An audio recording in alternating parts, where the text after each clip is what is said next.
Selon l'Église évangélique, ça ne nous concerne pas parce que je ne vois pas ça nécessaire pour nous. Je peux dire que ce n'est pas biblique. Tu ne trouveras jamais ça dans la Bible. Donc c'est pour cela que ça ne nous concerne pas. Je pense que Mercredi des Cendres concerne certaines dénominations chrétiennes et qui attachent l'importance à cela. Donc c'est eux qui connaissent pourquoi ils sont en train de faire ça. Et je sais qu'ils disent que c'est pour nous rappeler que nous étions tous les poussières. Je pense que le cendre n'est pas poussière.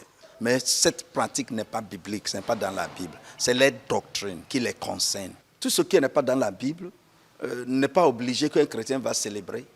Et moi, en tant que chrétien aussi, en dehors d'être pasteur, ce n'est pas biblique.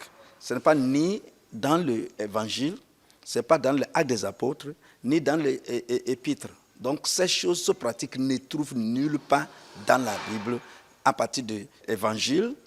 Matthieu, Marc, Luc, Jean, ça ne se trouve pas.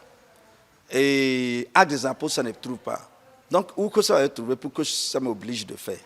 Donc ça ne se trouve pas dans la Bible. Peut-être c'est leur tradition, c'est ce qu'eux-mêmes ont voulu faire.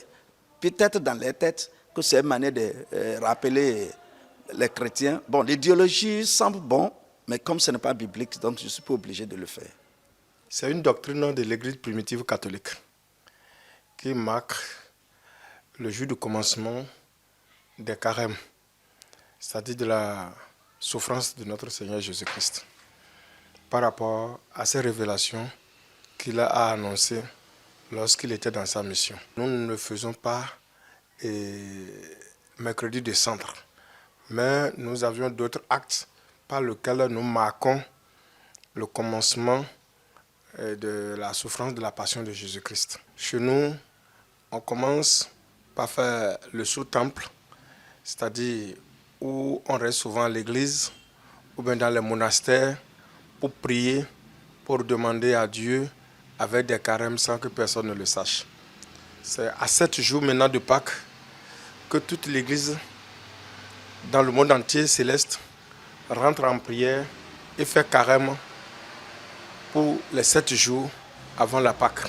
Au cours de cette période, tout chrétien doit s'abstenir de boire d'abord des boissons alcoolisées, doit s'abstenir de commettre des fornications, des adultères, d'aller dans les boîtes de nuit.